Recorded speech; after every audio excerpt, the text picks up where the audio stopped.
Dear students, आज के इस वीडियो लेक्चर में हम लोग सेकेंड यूनिट डिस्कस करेंगे, that is rectifiers and filters. तो यहां पर सबसे पहले हम लोग समझेंगे कि रेक्टिफायर की जरूरत क्यों पड़ती है और रेक्टिफायर क्या है। उसके बाद दूसरा हम लोग डिस्कस करेंगे टाइप्स ऑफ रेक्टिफायर, यानी यहां पर डिफरेंट टाइप्स ऑफ रेक्टिफायर हम लोग डिस्कस करेंगे। नेक्स्ट है सर्किट ऑपरेशन ऑफ रेक्टिफायर्स, यानी कि जो डिफरेंट टाइप्स ऑफ रेक्टिफायर्स है उसका सर्किट किस तरह से ऑपरेट करता है। उसी में हम लोग कुछ फैक्टर्स डिस्कस करेंगे। वहां पर सबसे पहले हम लोग जब भी रेक्टिफायर बनाएंगे, रेक्टिफायर का सर्किट बनाएंगे, तो वहां पर हम लोग दिखलाएंगे कि वहां पर आउटपुट वोल्टेज और आउटपुट करंट क्या है। नेक्स्ट हम लोग डिस्कस करेंगे, वहां पर इंपॉर्टेंट टर्म है that is what is ripple, और रिपल के साथ हम लोग डिस्कस करेंगे ripple factor and ripple frequency. फिर हम लोग डिस्कस करेंगे PIV of diode that is peak inverse voltage of diode. फिर हम लोग डिस्कस करेंगे TUF that is transformer utilization factor. फिर हम लोग डिस्कस करेंगे efficiency of different types of rectifiers. फिर हम लोग नेक्स्ट रहेगा हमारा comparison between all the different types of rectifiers, यानी कि जो हमारे पास अलग अलग टाइप्स का रेक्टिफायर्स होगा उस रेक्टिफायर्स का अपना अपना कुछ अलग एडवांटेज और डिसएडवांटेज होगा, तो हम लोग उस चीज को समझेंगे। नेक्स्ट हम लोग डिस्कस करेंगे रेक्टिफायर्स के बाद फिल्टर्स की फिल्टर्स क्या है, और फिर फिल्टर्स के डिफरेंट टाइप्स को डिस्कस करेंगे। जैसे कि रेक्टिफायर के डिफरेंट टाइप्स को हम डिस्कस करेंगे, वैसे ही फिल्टर्स के टाइप्स को डिस्कस किया जाएगा। और फिर वहां पर उसका सर्किट ऑपरेशन, यानी अलग अलग फिल्टर ऑपरेट कैसे करता है, और वहां पर भी जो टर्म्स आएंगे, कुछ फैक्टर्स आएंगे, वो सारे फैक्टर्स को डिस्कस किया जाएगा। तो आज हम लोग आज के वीडियो लेक्चर में इस पार्ट को डिस्कस करेंगे, that means all about the different types of rectifiers हम लोग डिस्कस करेंगे। ठीक है, तो सबसे पहले समझते हैं कि रेक्टिफायर क्या है। तो कहा जा रहा है कि rectifier is an electronic circuit. Rectifier क्या है? Rectifier is an electronic circuit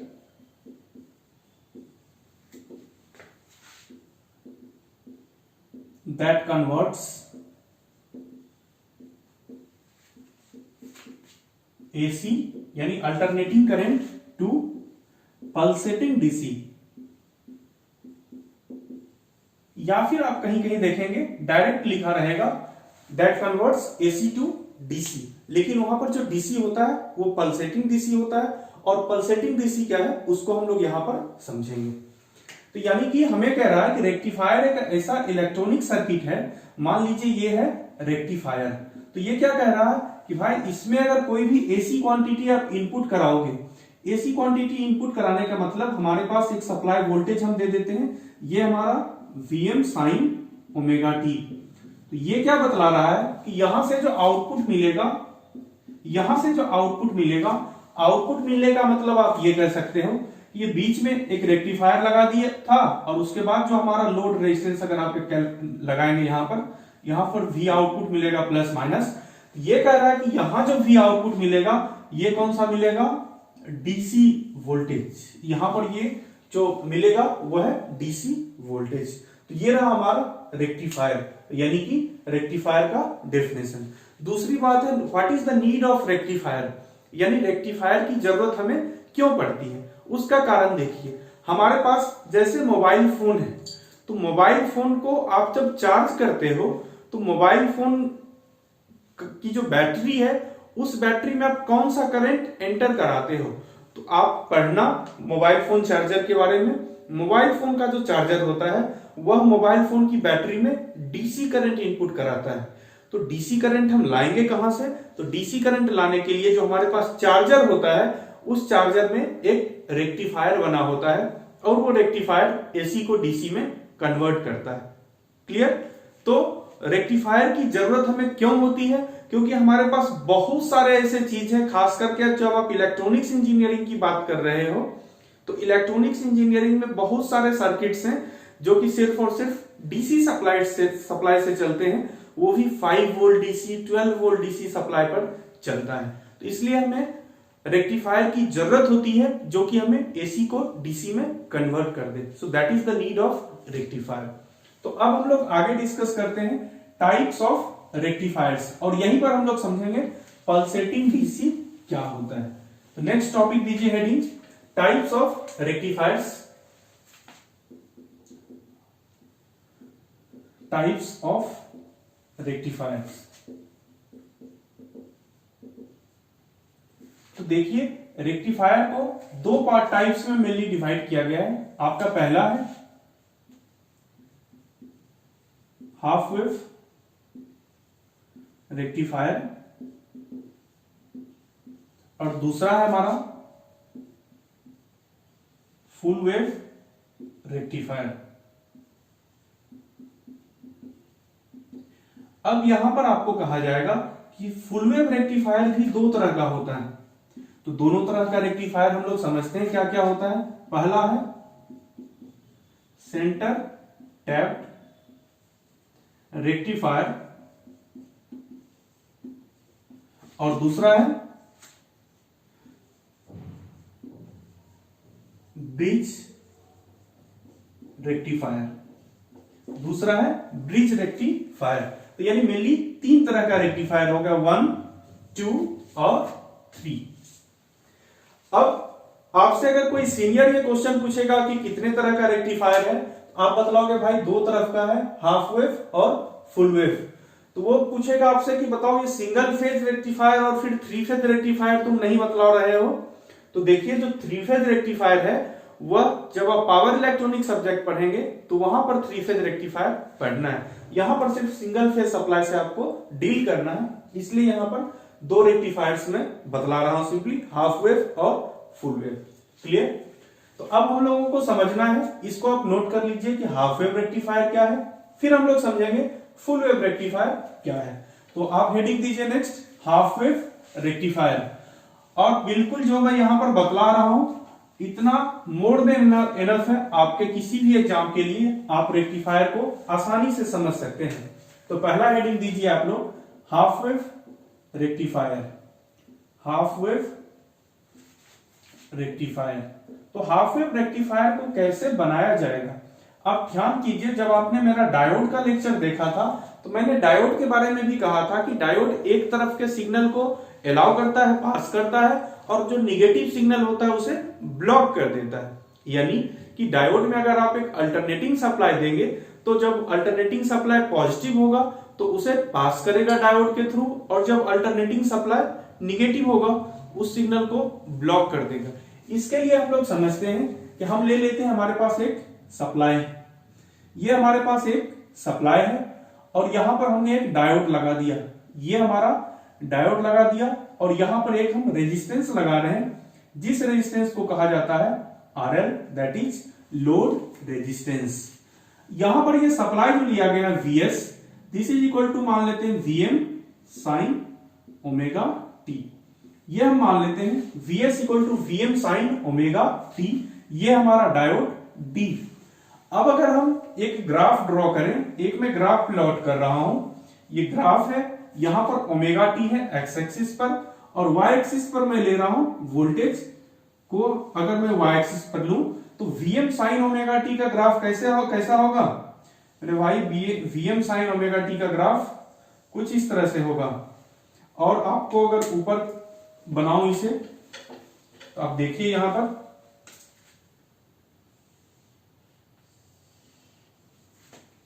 ये रहा हमारा VS और ये रहा ओमेगा टी।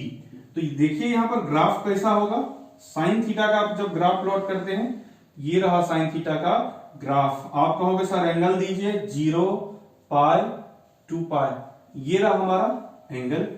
क्लियर?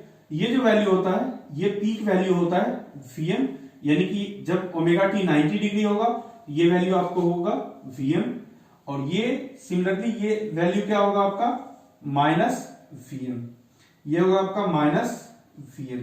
ये रहा हमारा सप्लाई वोल्टेज। अब देखिए फ्रॉम बिटवीन 0 टू पाई हम मान लेते हैं ये डायोड हमारा एक आइडियल डायोड लगा हुआ है। आइडियल डायोड का मतलब इसका कट इन वोल्टेज 0 है। तो देखिए यहां पर ये पॉजिटिव वोल्टेज लगा हुआ है, तो ये जो पॉजिटिव वोल्टेज यहां से यहां तक रहेगा 0 टू पाई, जब पॉजिटिव वोल्टेज रहेगा यानी ये टर्मिनल पॉजिटिव, ये टर्मिनल निगेटिव। तो आप क्या जानते हो, जैसे इस डायोड के क्रॉस पॉजिटिव सप्लाई दोगे, ये डायोड क्या करेगा, इससे होकर कंडक्ट करना शुरू करेगा और यहां से यहां करंट आएगा इस तरह से। इसके क्रॉस वोल्टेज, जो वोल्टेज यहां है, इसे एक शॉर्ट सर्किट से आप रिप्लेस कर सकते हो। तो आप डायोड को कहोगे भाई डायोड तो ऐसा है हमारे पास, ये डायोड क्या हो गया, एक शॉर्ट सर्किट की तरह काम किया और यहां पर एक लोड लग गया, ये लोड रेजिस्टेंस RL है। Clear, plus minus. ये था हमारा टर्मिनल प्लस, ये टर्मिनल माइनस, हमें आउटपुट वोल्टेज मिल रहा है। आप कहोगे सर ये आउटपुट वोल्टेज बताइए कितना मिल रहा है, तो ऑफकोर्स यहाँ पर Vm sin ओमेगा t है, तो यहां भी जो आपको मिलेगा V0, ये क्या मिलेगा, Vm sin ओमेगा t। जब ये प्लस था ये माइनस था, यानी किसके भी 0 टू पाई के लिए मैं ये सर्किट बना रहा हूं। अब आप कहोगे सर पाई के बाद बताइए, मुझे पाई के बाद भी जानना है कि पाई के बाद क्या होगा। तो पाई के बाद जानने के लिए हम लोग क्या समझते हैं, देख रहे हैं आफ्टर पाई ये क्या हो रहा है, वोल्टेज रिवर्स हो जा रहा है। आफ्टर पाई वोल्टेज रिवर्स हो जा रहा है, तो मैं सिर्फ पाई से 2 पाई के बीच में एक सर्किट बना रहा हूं। इस सर्किट को हम लोग समझते हैं कि पाई से 2 पाई में बिहेवियर कैसा होगा। ये रहा हमारा diode, this is the diode, ये रहा रेजिस्टेंस RL। अब कह रहा है सर ये माइनस हो जाएगा, ये प्लस हो जाएगा। अब ध्यान से देखिएगा क्यों प्लस हो रहा है, क्योंकि आधे साइकिल के बाद अल्टरनेटिंग क्वांटिटी क्या करता है, वो अल्टरनेट कर जाता है, यानी हमारा ये निगेटिव हो गया। और जब ये पार्ट निगेटिव हो गया तो ये माइनस होगा और ये प्लस होगा। अब जब ये माइनस और ये प्लस हो गया, आप कहोगे सर इसका मतलब क्या है, इसका मतलब करंट इधर से फ्लो करना शुरू करेगा, यहां आएगा, ये डायोड का टर्मिनल क्या करेगा इस करंट को, ये बोलेगा तुम रुको, तुम इधर नहीं आ सकते हो। डायोड कभी भी रिवर्स में कंडक्ट नहीं करेगा, तो रिवर्स में कंडक्ट ही नहीं करेगा, इसका मतलब क्या हुआ, इसका मतलब ये डायोड बिल्कुल ओपन सर्किट की तरह काम करेगा। ये डायोड बिल्कुल ओपन सर्किट की तरह काम करेगा। तो भाई ओपन सर्किट की तरह काम करने का मतलब क्या है, अब कहोगे सर जब करंट ही नहीं फ्लो कर रहा है तो ये वोल्टेज क्या होगा, आउटपुट वोल्टेज, यहां पर करंट क्या है 0, तो आउटपुट वोल्टेज भी क्या होगा V0, V0 will be equal to 0। आप कहोगे सर करंट ही फ्लो नहीं किया। अब फिर से आप जब 2 पाई के बाद between 2 pi to 3 pi positive supply आ जाएगा अपने आप, तो यहां पर क्या होगा, फिर से इस तरह का फर्स्ट सर्किट ऑपरेट करेगा और फिर से बिटवीन 3 पाई टू 4 पाई ये सर्किट ऑपरेट करेगा। तो बात समझ में आ गई। मुझे लगता है कि डायोड को मैं काफी सिंपल तरीके से आप लोगों को समझाया हूं, that is half wave rectifier. तो इसी को कहा जाता है हाफ वेव रेक्टिफायर। तो आप कहोगे सर ठीक है, आपने ये बतला दिया कि इसका ऑपरेशन क्या है, यानी सर्किट ऑपरेशन आपने बतला दिया, लेकिन मैं अभी तक इसको ये नहीं प्रूफ किया हूं कि इसको रेक्टिफायर क्यों कहते हैं। तो उसके लिए हमें क्या करना पड़ेगा, हमें वेवफॉर्म से चलना पड़ेगा। We have to draw waveform. तो वेवफॉर्म देखिए कैसे ड्रॉ किया जाएगा। वेवफॉर्म, अब यहीं पर मैं आउटपुट वोल्टेज का वेवफॉर्म ड्रॉ करता हूं। तो देखिए आउटपुट वोल्टेज का वेवफॉर्म क्या होगा। जब आपका 0 टू पाई था तो सेम वोल्टेज यहां पर अपीयर हो जा रहा था, that is Vm sin omega t। आप कहोगे सर 0 टू पाई के लिए हमारा जो आउटपुट वोल्टेज होगा वो ये आउटपुट वोल्टेज होगा, कहोगे या नहीं। 0 टू पाई आपका आउटपुट वोल्टेज भी क्या होगा, इनपुट वोल्टेज को फॉलो कर रहा है। नेक्स्ट आप कहोगे सर पाई के बाद, तो पाई के बाद आपका आउटपुट वोल्टेज क्या है 0। तो आप बहुत आसानी से ग्राफ बना सकते हो, ये पाई टू 2 पाई आउटपुट वोल्टेज 0 है। समझ में आ गई बात। फिर 2 पाई के बाद आउटपुट वोल्टेज बनाओगे तो फिर ऐसे जाएगा, फिर ऐसे, यानी आप क्या देख रहे हो, आप देखिए ध्यान से इसको। तो आउटपुट वोल्टेज की सिर्फ आप बात करें, ये ब्लू कलर से आउटपुट वोल्टेज आपको दिख रहा होगा। तो ये आउटपुट वोल्टेज आप अगर देखें यहां पर, तो ये आउटपुट वोल्टेज यहां पर आपको क्या दिख रहा है, यहां पर 0 है और यहां पर पॉजिटिव है, यानी कहीं पर निगेटिव आउटपुट वोल्टेज दिखा नहीं दिखा। इसलिए हम कह रहे हैं कि इसे जो डायोड है ये रेक्टिफायर है। ये रेक्टिफायर क्या करता है, एसी को डीसी में कन्वर्ट करता है। Rectifier converts AC into DC. अब हम लोग इसको एक बार फिर से आउटपुट वोल्टेज का वेवफॉर्म ड्रॉ करते हैं, जहां पर कि हमें इसका वैल्यूज भी कैलकुलेट करना पड़ेगा। एवरेज वैल्यू और आरएमएस वैल्यू। अब मैं सिर्फ आउटपुट वोल्टेज का वेवफॉर्म बना रहा हूं हाफ वेव रेक्टिफायर का। ये रहा हमारा V नोट, ये रहा ओमेगा टी। तो जो आउटपुट वोल्टेज का वेवफॉर्म हमारा कैसा मिल रहा है, ये इसके बाद कुछ नहीं मिला, फिर से यहां पर ये इस तरह से वोल्टेज मिलता जा रहा है, 0 पाई 2 पाई 3 पाई इस तरह से मिलता जा रहा है। और ये पार्ट हमारा क्या है, Vm, this part is Vm। Clear? ये रहा आउटपुट वोल्टेज। अब बताओ सर, इसको क्या आप डीसी कह सकते हो? डीसी का मतलब आप क्या समझते हो? डीसी का मतलब आप या तो पढ़े होंगे कि जो एकदम कांस्टेंट हो वो डीसी नहीं। डायरेक्ट करंट का मतलब होता है कि वैसा करंट जो अपना डायरेक्शन नहीं बदले, किसी एक डायरेक्शन में जा रहा है तो एक ही डायरेक्शन में जाएगा। अल्टरनेटिंग करंट क्या करता है, इधर से भी चला फिर अपोजिट भी अल्टर कर लेता है डायरेक्शन, तो वो हुआ अल्टरनेटिंग करंट। तो यहां पर डायरेक्ट करंट का मतलब ये रहा हमारा डायरेक्ट करंट। तो जब ये डायरेक्ट करंट हो गया तो इसे हम डीसी कह सकते हैं। लेकिन कहोगे सर आपने तो ये वाला डीसी सुना था, आपने ये वाला डीसी भी पहले बतलाया था, ये होता है डीसी। तो देखो इस डीसी में इसकी वैल्यू क्या है, कांस्टेंट है, इसमें इसकी वैल्यू कांस्टेंट है। और यहां पर देखो वैल्यू क्या कर रहा है, इस तरह से पल्सेट कर रहा है, इसलिए इसका नाम है pulsating DC. That's why it's name is pulsating DC. समझ में आ गई बात? इसलिए इसका नाम है पल्सेटिंग डीसी। तो जब हम पल्सेटिंग डीसी ये वेवफॉर्म बना चुके हैं तो हम लोग क्या करेंगे, अब जब डीसी है आपके पास तो डीसी का अपना कुछ एवरेज वैल्यू होगा, उस एवरेज वैल्यू को हमें कैलकुलेट करना है। तो देखिए डीसी एवरेज वैल्यू को कैसे कैलकुलेट किया जाए। तो हम लोग लिख रहे हैं फॉर्मूला V नोट एवरेज, यानी average DC V naught average. तो जब आप किसी सिग्नल का एवरेज वैल्यू कैलकुलेट करते हो तो सबसे पहले उसको टाइम पीरियड से आप डिवाइड करिए, यानी 1 डिवाइडेड बाय टाइम पीरियड। तो यहां पर देखिए टाइम पीरियड किसे कहते हैं, टाइम पीरियड का मतलब होता है कि वैसा टाइम ड्यूरेशन जिसके बाद कि ये फिर से वही सेम कर्व रिपीट होने लगे। तो यहां से देखिए 0 से आप चले, कर्व बदलता गया, पाई पर आया, इसके बाद यहां पर भी कर्व चेंज किया, 0 मिला। यहां पर जब आप आ रहे हैं इस पॉइंट पर तो यहां से फिर से देखिए सेम कर्व आपको मिलेगा जो कर्व 0 से स्टार्ट हो रहा था, इसलिए इसका टाइम पीरियड क्या हुआ, 1/2 पाई। तो मैं यहां पर लिख रहा हूं इसका time period 1/2 pi into integration of. अब देखिए यहां पर इंटीग्रेशन में आपको समझना पड़ेगा, इंटीग्रेशन मतलब क्या, यहां से यहां तक का एरिया निकाल दीजिए, वही एवरेज होता है 1 by time period into area. Area का मतलब इंटीग्रेशन। इंटीग्रेशन देखिए 0 टू पाई क्या है, 0 टू पाई क्या है, Vm sine omega T, Vm sine omega T into किसके रिस्पेक्ट में, d ओमेगा टी करेंगे इंटीग्रेशन, प्लस अब पाई टू 2 पाई क्या है, पाई टू 2 पाई, इसकी वैल्यू क्या है 0, यानी 0 इंटू ओमेगा टी। ये रहा हमारा इंटीग्रेशन। तो ये तो वैल्यू 0 ही हो गया। अब देखिए साइन टी का अगर इंटीग्रेशन करेंगे, Vm को बाहर लाइए, Vm divided bye 2 pi into sine T का इंटीग्रेशन होता है माइनस कॉस ओमेगा टी, क्योंकि ओमेगा टी के रिस्पेक्ट में कर रहे हैं, और ये वैल्यू होगा 0 टू पाई।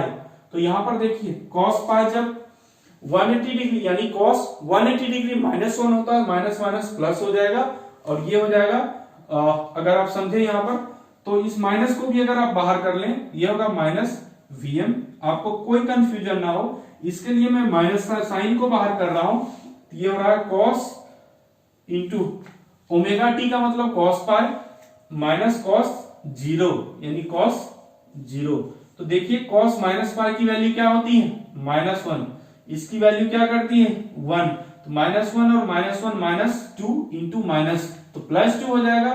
तो यहां से आपको फॉर्मूला क्या मिल रहा है, यहां से आपको फॉर्मूला मिल रहा है V naught average is equal to Vm divided by pi. यहां से मिल रहा है V naught average is equal to Vm divided by pi. इस फॉर्मूला को हमेशा के लिए याद कर लीजिए, नोट कर लीजिए। Output average output voltage of half wave rectifier is equal to Vm divided by pi. This is very useful formula. ये रहा आउटपुट वोल्टेज का, यानी एवरेज आउटपुट वोल्टेज।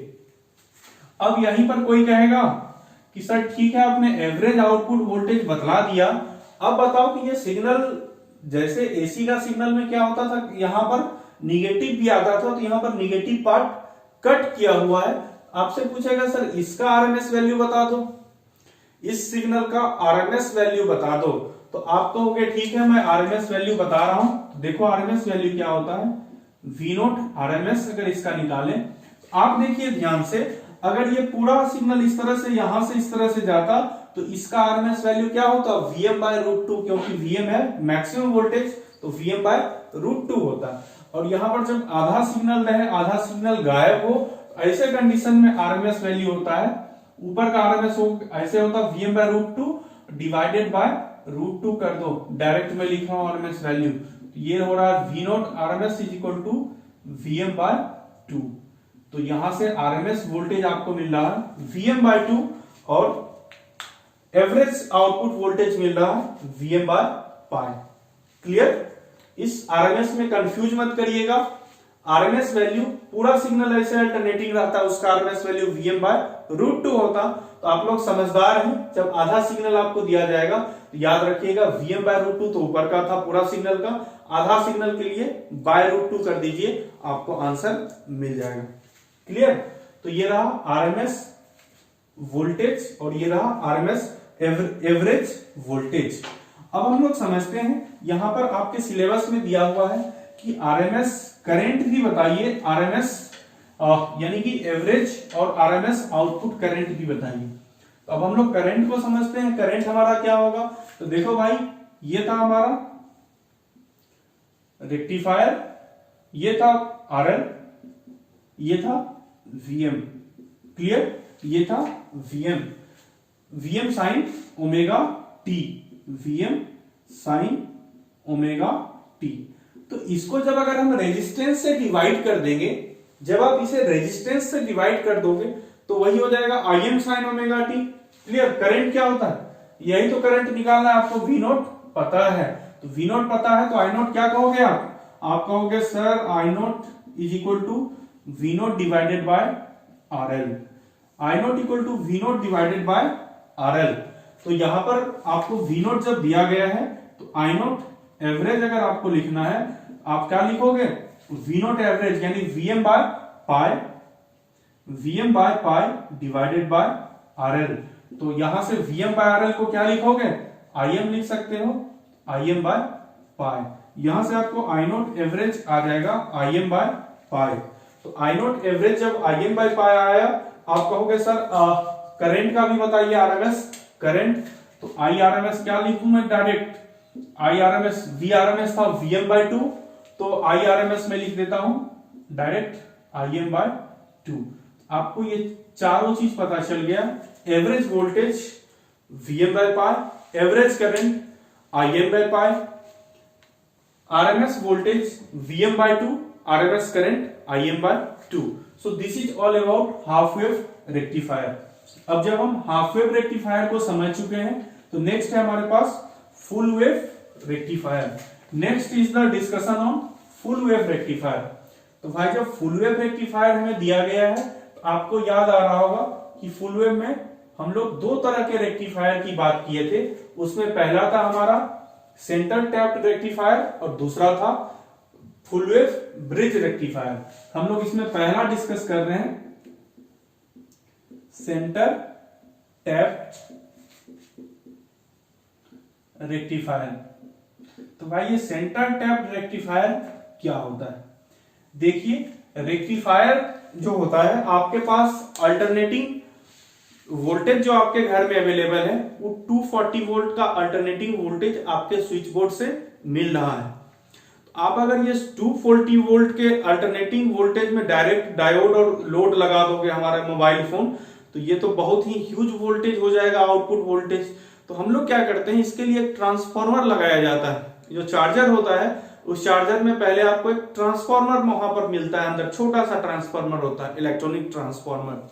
तो वो ट्रांसफार्मर का काम क्या होता है कि उस वोल्टेज को कम कर देना, यानी ट्रांसफार्मर क्या करता है, वोल्टेज को रिड्यूस करता है। तो ट्रांसफार्मर हमें वोल्टेज को स्टेप डाउन कर देगा और उस ट्रांसफार्मर के बाद रेक्टिफायर बनाया जाता है। तो हम लोग देखिए जो सेंटर टैप ट्रांसफार्मर की बात कर रहे हैं, तो देखिए सेंटर टैप ट्रांसफार्मर ये है हमारा, ये रहा इसका सेकेंडरी और ये था इसका प्राइमरी। तो यहां पर देखिए क्या किया जाता है, एक डायोड इधर लगाया गया, बीच में टैपिंग की गई है, एग्जैक्ट बीच में टैपिंग किया गया, ये है रेजिस्टेंस, इसी को कहा जाता है सेंटर टैप, यानी आधा पोर्शन यहां आधा पोर्शन यहां, यहीं पर टैपिंग कर दिए, ये रहा आरएल। तो देखिए अब इसमें होता क्या है, ये आपका होगा Vm साइन ओमेगा टी, ये भी हमारा होगा Vm साइन ओमेगा टी। तो अब देखिए यहां पर जब Vm sine omega T, Vm sine omega T, clear. अब कोई कहेगा कि भाई Vm साइन ओमेगा टी जब लिख रहे हो तो फिर यहां पर 0 टू पाई पॉजिटिव होगा और पाई टू 2 पाई ये निगेटिव हो जाएगा, यानी रिवर्स हो जाएगा। बिल्कुल होगा। तो पहले हम पॉजिटिव की बात करें, ये मान लो पॉजिटिव निगेटिव है, ये भी पॉजिटिव निगेटिव है, क्लियर, क्योंकि यहां भी सप्लाई पॉजिटिव, पहले 0 टू पाई की बात कर रहे हैं।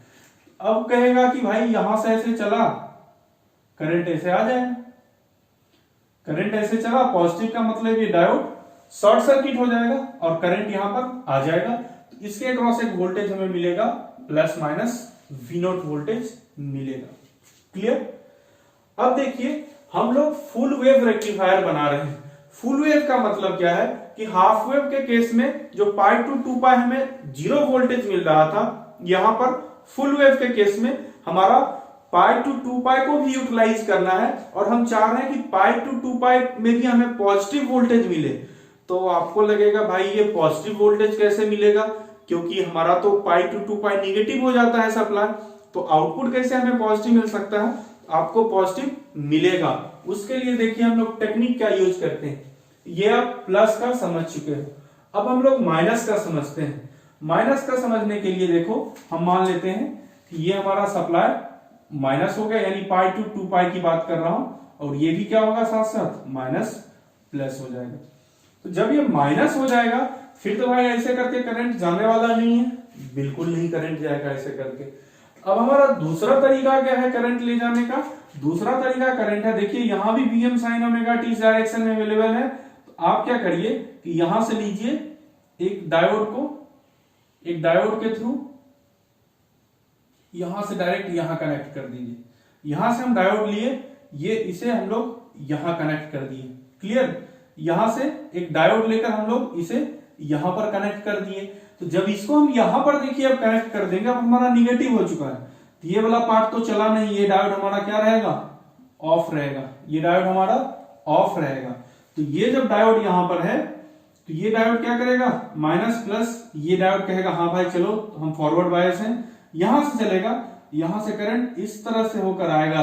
तो यहां पर जब करंट इस डायरेक्शन में ही होगा तो वोल्टेज ड्रॉप भी क्या होगा, प्लस माइनस, और ये यहां से रिटर्निंग पाथ होगा, ऐसे करके रिटर्न कर जाएगा। यानी कि देखिए इस तरह का एक सर्किट बना रहा है, ये सर्किट यहां पर इस तरह का बन गया, यानी कि जो निगेटिव वोल्टेज था उस निगेटिव वोल्टेज को भी हम लोग यहां पर यूटिलाइज कर लिए। इसी को कहा जाता है centre tap full wave rectifier.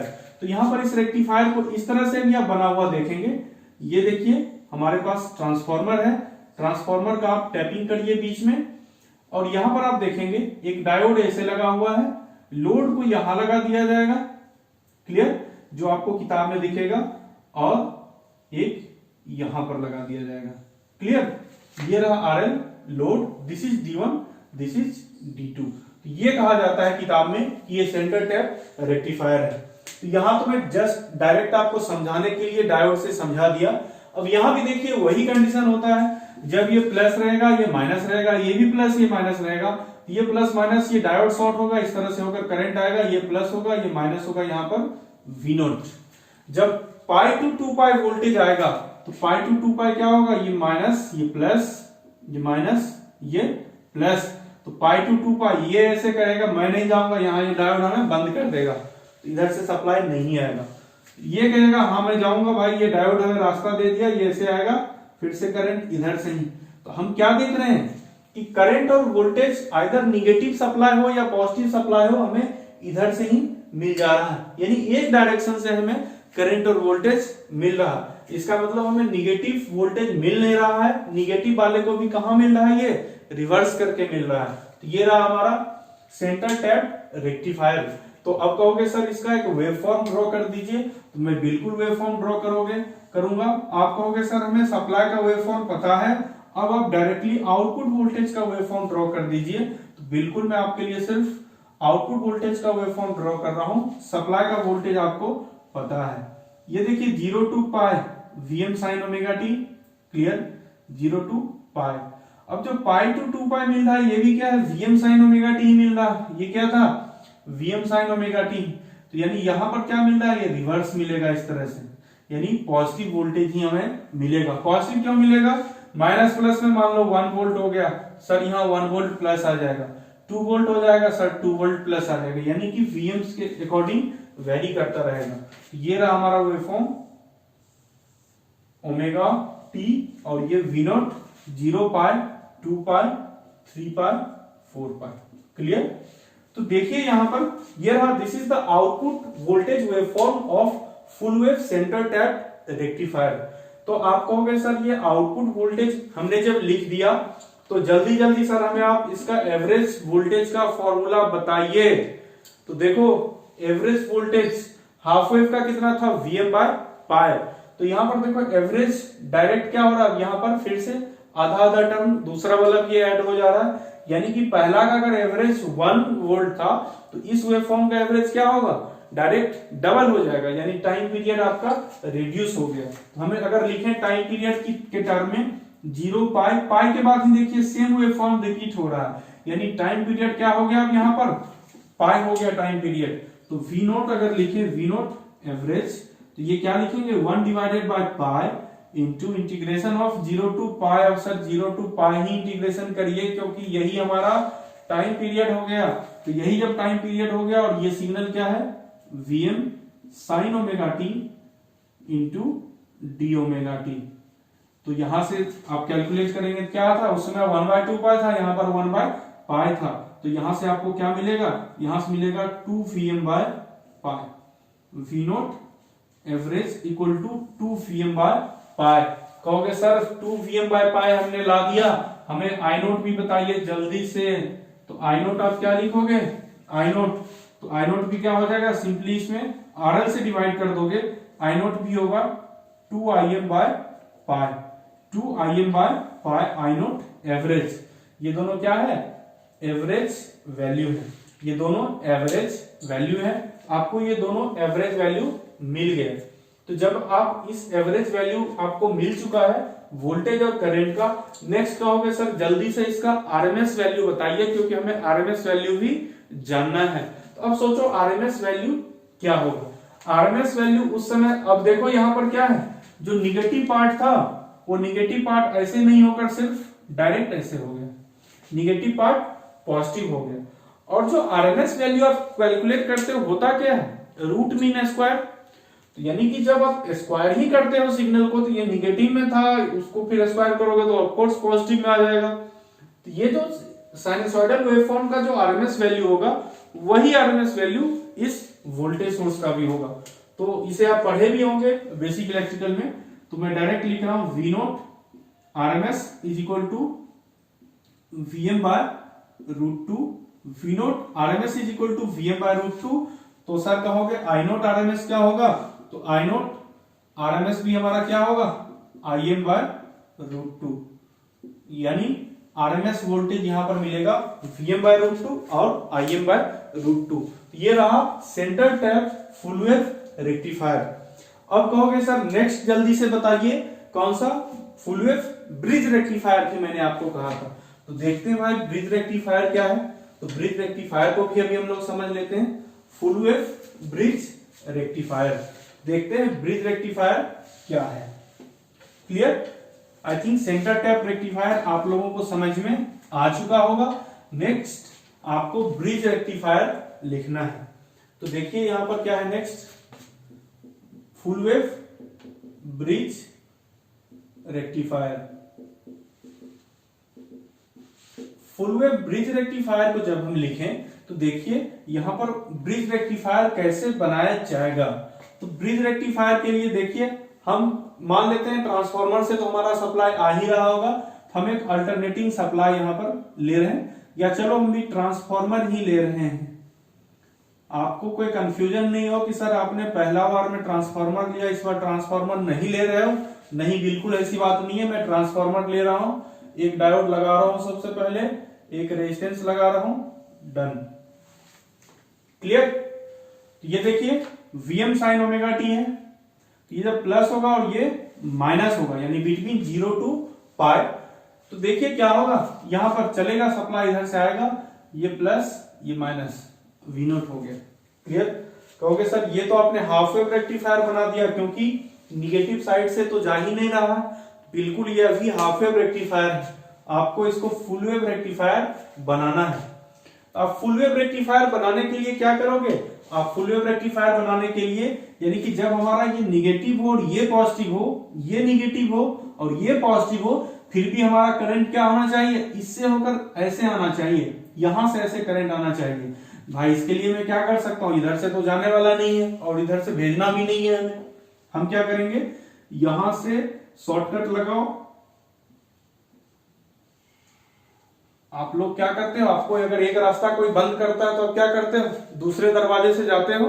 हम कहेंगे ठीक है भाई, यहां माइनस प्लस, ये आपका घर का दूसरा रास्ता, दूसरे रास्ते से भी आप गायब हो गए। और जाना कहें आपको, जाना तो वही जगह है, क्योंकि जहां खेलने आप जाते हो, जहां आप खेलने जाते हो, ये मान लो आपका एंट्री गेट है, आपका ये स्टेडियम है, इस स्टेडियम का ये एंट्री गेट है। आप घर के मेन दरवाजे से निकले या बैक दरवाजे से निकले, बैक दरवाजे से भी निकलोगे, क्या करोगे, ऐसे करके शॉर्टकट भाग जाओगे। जाना आपको कहां है, एंट्री गेट पर जाना है। आपके लिए यहां से शॉर्टकट कौन सा होगा, यही होगा सबसे शॉर्टकट, क्लियर।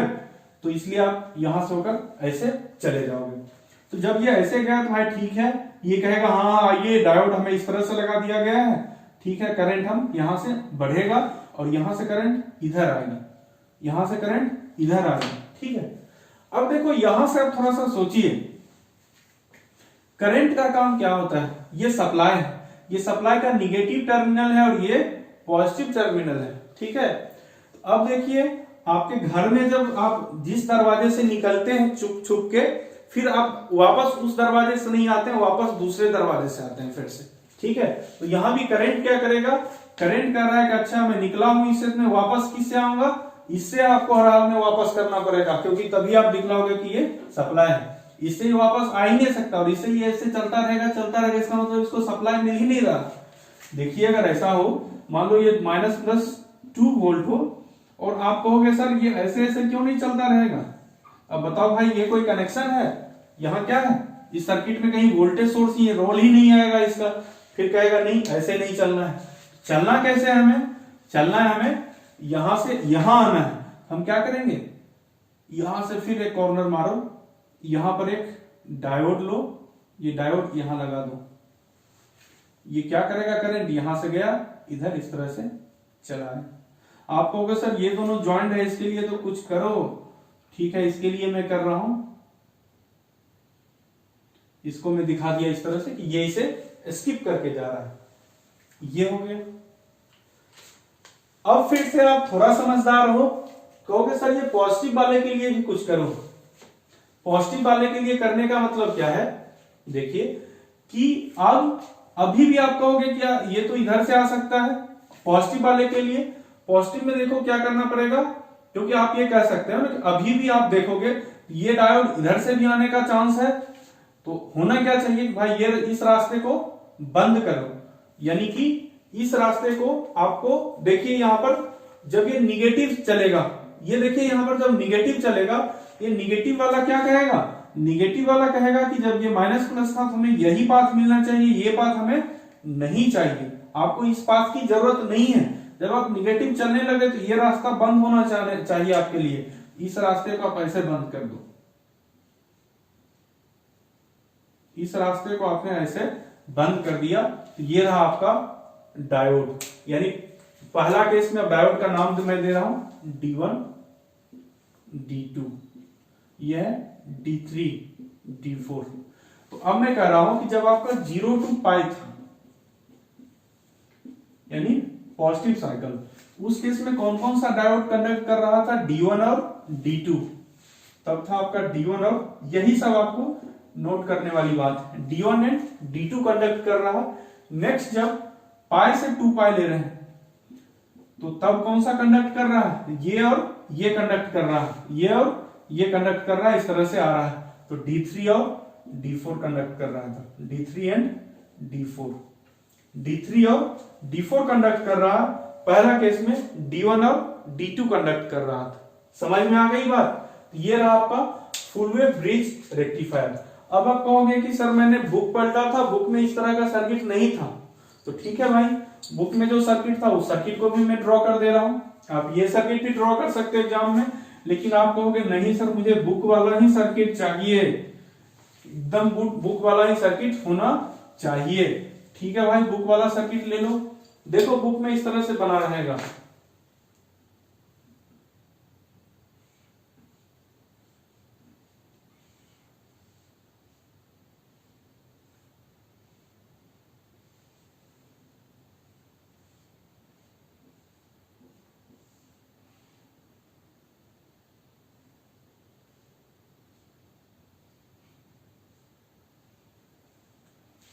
बुक में आपको यहां दिया रहेगा इस तरह से सप्लाई, यहां रहेगा सप्लाई, और इस टर्मिनल से यहां पर लोड को कनेक्ट किया जाएगा, इस टर्मिनल से लोड को कनेक्ट किया जाएगा। आप कहोगे सर ये इस सर्किट और इस सर्किट में क्या अंतर है, समझाइए कैसे दोनों सेम है। देखो ये डायोड रहेगा D1, ये रहेगा यहां पर देखिए ये डायोड आपका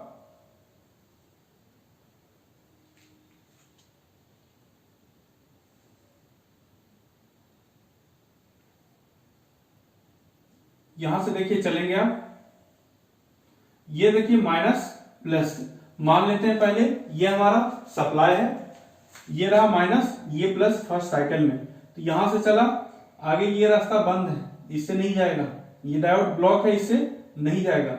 ये क्या करेगा, ऐसे चलेगा, ये प्लस ये माइनस, ये यहां पर ऐसे आया, ये यहां पर ऐसे आया। इसके बाद जो आपको यहां पर ये मिलेगा डायोड, ये डायोड इसको इस तरह से मिलेगा, इस तरह से डायोड मिलेगा। ये डायोड कहेगा माइनस प्लस, ऐसे करके करंट फ्लो करेगा। समझ में आ गई बात। यानी प्लस पॉजिटिव साइकिल में अगर आप देखें तो सिर्फ मैं फ्लो करने वाले डायोड को बना रहा हूं, ऐसे जाएगा करंट, उसके बाद करंट ऐसे जाएगा, यहां आया करंट, यहां आया करंट, इसके बाद ये करंट यहां से ऐसे जाएगा और ये करंट ऐसे आएगा, ये माइनस प्लस ये माइनस, क्लियर, ये प्लस ये माइनस, तो ये करंट आएगा, ये रहा D1 और ये रहा D2, ये रहा D1 D2, क्लियर। अब नेक्स्ट समझते हैं निगेटिव के लिए। अब जब निगेटिव हो जाएगा सप्लाई, यानी ये हो गया माइनस और ये हो गया प्लस, ये हो गया माइनस और ये हो गया दूसरा प्लस। तो जब अब माइनस प्लस निगेटिव सप्लाई हो गया, ये यहां से कैसे चलेगा, इधर रास्ता बंद, ये यहां से ऐसे चलेगा, इस डायोड से होकर, ये यहां से इस डायोड से होकर चलेगा। तो यहां से जब ये चलेगा तो ये कैसे चलेगा, देखिए इसको, इस डायोड से जब होकर आएगा तो यहां जाएगा, यहां से ऐसे आएगा, नहीं रास्ता बंद, ये फिर ऐसे चलेगा, यानी फिर से ये क्या होगा, इस टर्मिनल के पॉजिटिव से होकर आ रहा, यहां आएगा और यहां से इसको कैसे जाना चाहिए, यहां पर देखिए ये डायोड जो होगा, ये डायोड इस डायरेक्शन में लगा होगा, इस डायोड इस डायरेक्शन में लगा होगा, तब आप यहां से ऐसे जाएंगे, क्लियर, तब आप यहां से ऐसे जाएंगे। समझ में आ गई बात। यानी यहां से चला, ऐसे हुआ, ऐसे गया, यहां आया, यहां आया और इससे यहां गया, समझ गए। तो इसको हम लोग समझते हैं यहां पर दूसरे तरीके से भी कि तो ये रहा हमारा ब्रिज रेक्टिफायर, क्लियर। यानी पहली बार में D1 D2 कंडक्ट कर रहा था, दूसरी बार में D3 और D4 कंडक्ट कर रहा है। अब सर वेवफॉर्म क्या होगा आउटपुट वोल्टेज का, तो देखो वेवफॉर्म जो हमारा सेंटर टैप में आया था वही वेवफॉर्म बिल्कुल सेम टू सेम इसमें आएगा। यानी कि जो आउटपुट वोल्टेज होगा, ये आउटपुट वोल्टेज सेम हमारा ऐसा ही आएगा, यही हमारा आउटपुट वोल्टेज होगा। तो यानी कि क्योंकि आप क्या देख रहे हो, एक बार पॉजिटिव साइकिल ऐसे आया, निगेटिव साइकिल में इसके अक्रॉस तो पॉजिटिव ही आ रहा, ये फिर ऐसे आया। फिर आउटपुट वोल्टेज में कोई भी चेंज नहीं हुआ, चाहे आप सेंटर टैप से बनाए या फिर आप ब्रिज रेक्टिफायर से बनाए। तो यहां पर आउटपुट वोल्टेज आप लिखोगे V नॉट एवरेज, ये होगा 2 VM by pi. Similarly current लिखेंगे 2 IM by pi. Next I not V not RMS, V not RMS अगर आप लिखें तो ये क्या होगा VM बाय √2। I RMS लिखें तो I नॉट RMS क्या होगा IM by √2। I naught RMS होगा आपका IM बाय √2। तो ये हो गया आपका ब्रिज रेक्टिफायर। तो आप कहोगे सर ठीक है, तो फिर ब्रिज रेक्टिफायर और सेंटर टैप रेक्टिफायर में डिफरेंस क्या कहां आया? क्योंकि आपका कहना है कि दोनों जब आउटपुट वोल्टेज सेम आ रहा है, वोल्टेज का मैग्नीट्यूड सेम आ रहा है, तो दोनों के बीच में डिफरेंस क्या है? तो भाई डिफरेंस है। पहली बात तो सर्किट में अगर देखें तो आप कहोगे सर सेंटर टैप जो था, सेंटर टैप में जो हमारे 2 डायोड लग रहे थे, यहां पर 4 डायोड लग रहा है। आप कहोगे फिर तो सेंटर टैप ही अच्छा था, कि आप वहां पर ट्रांसफार्मर में सेंटर पर टैपिंग कर रहे थे, यहां पर टैपिंग नहीं कर रहे। कहोगे ठीक है सर, इसमें भी क्या बात है, फिर भी हम सेंटर टैप ही यूज करते हैं, इसको हम क्यों यूज कर रहे हैं? इसके लिए आगे हम लोग डिस्कस करेंगे। यहां पर जब आगे फैक्टर्स अभी ट्रांसफार्मर यूटिलाइजेशन फैक्टर, रेक्टिफिकेशन, हालांकि एफिशिएंसी तो सेम होगा, तो ट्रांसफार्मर यूटिलाइजेशन फैक्टर जब डिस्कस करेंगे फिर जाकर वहां पर समझ में आएगा। और दूसरा उसके साथ साथ जो इंपॉर्टेंट पार्ट रहेगा पीक इनवर्स वोल्टेज, तब जाकर हमें समझ में आएगा कि इन दोनों के बीच में डिफरेंस क्या है।